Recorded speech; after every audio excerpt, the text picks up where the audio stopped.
You need to make a solemn vow that you'll never smoke another cigarette, cigar, pipe, or take tobacco or nicotine in any form ever again. This is one of the most important decisions you'll ever make. The length and quality of your future life critically depend on it, and there can't be anything more important to you than that. Unlike other vital decisions we make, such as what we do for a living, we can never be certain that they're correct, because we can never know what would have happened if we'd done something else. The beauty of the decision you're making now is that you know it's correct even as you make it. Having made what you know to be the correct decision, never ever even begin to question or doubt it, because it's only the questioning or doubting of that decision that can possibly make it difficult for you to stop.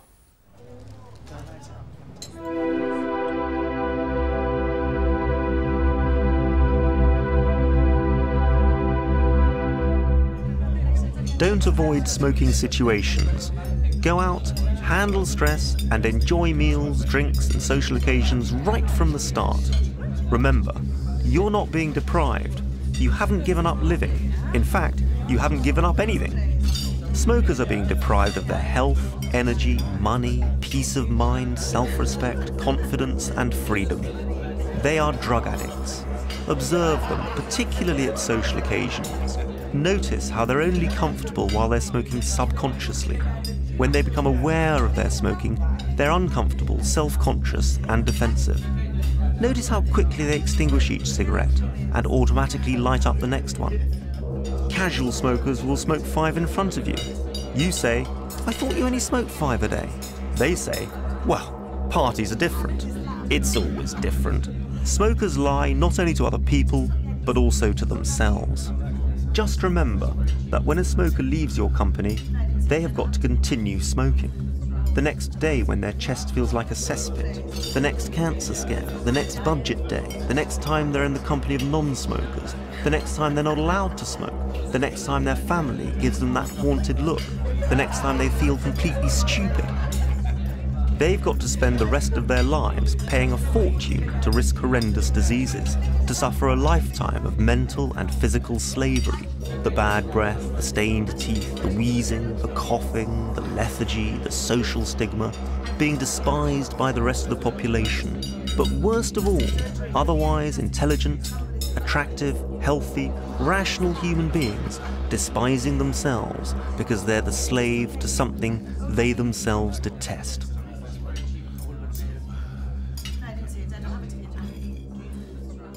And all for what? What do they actually get in return for this life of misery? Nothing. Not one single thing. They're just trying to get back to that state of peace and tranquility they had before they lit the first cigarette. The state that non-smokers enjoy their entire lives. And the one thing that's preventing them from actually reaching that state is the next cigarette itself. Don't envy them. Pity them. They'll be envying you, because they'll be wishing they could be like you, a non-smoker, free from the whole filthy nightmare. Remember, your body will continue to withdraw from nicotine over the next few days, but this doesn't mean you have to be miserable. On the contrary, enjoy the process right from the start.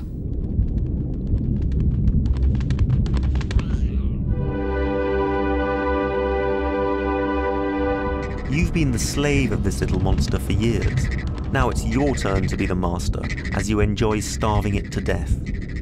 The little monster is searching for a fix, and you're simply going to let it die.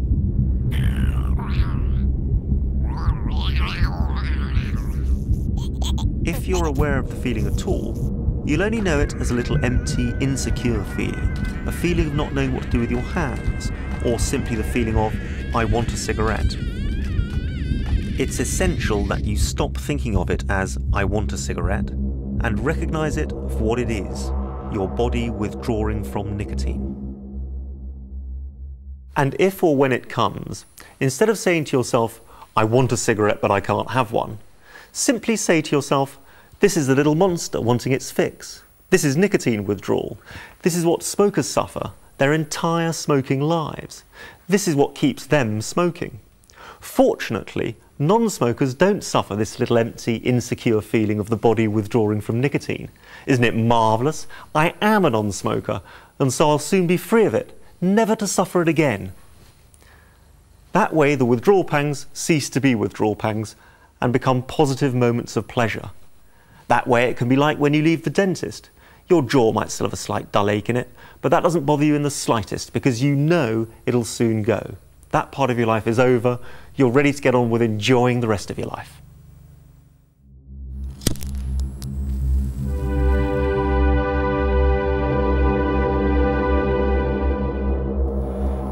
Don't fall for the trap of thinking, just one cigarette. One cigarette would revive the little monster and create the need for another and another and another.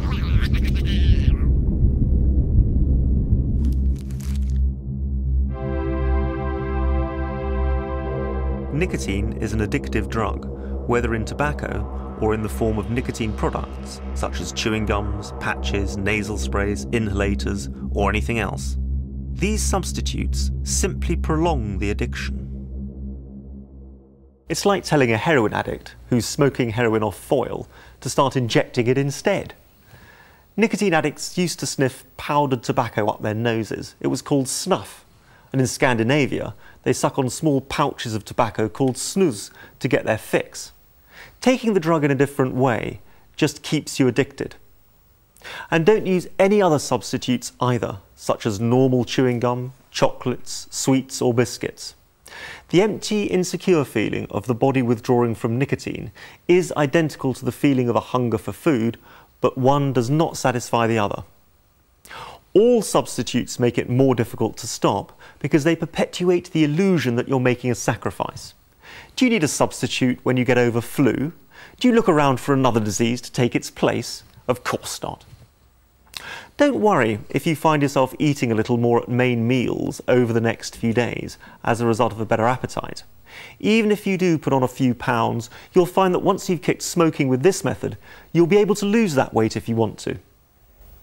But you must not start picking between meals. If you do, not only will you get miserable, but you won't be certain whether or not you've kicked the cigarette. You'll have moved the problem rather than removed it. It's another form of substitution. The reason many smokers do put on weight with other methods is that they feel deprived and search for something to fill the void. With this method, you won't feel deprived, so you'll have no need to substitute.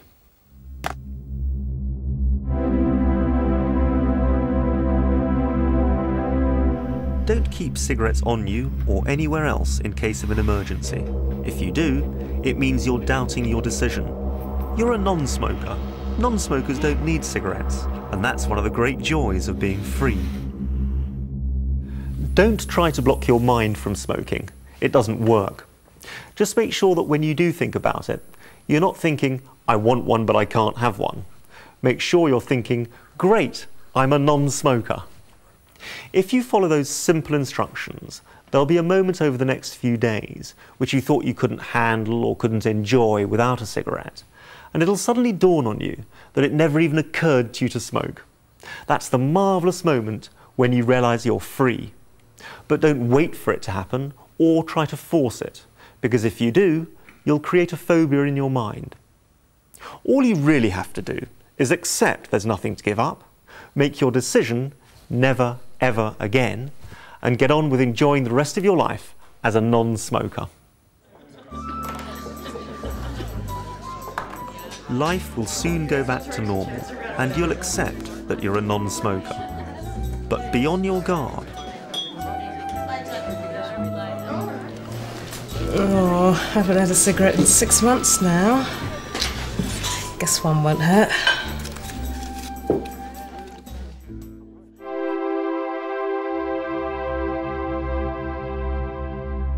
The tobacco companies want to get you hooked again, and other smokers are always trying to justify what they know is their own stupidity and inadequacy. If your brain ever starts playing tricks on you by thinking, just one cigarette, remember, there's no such thing.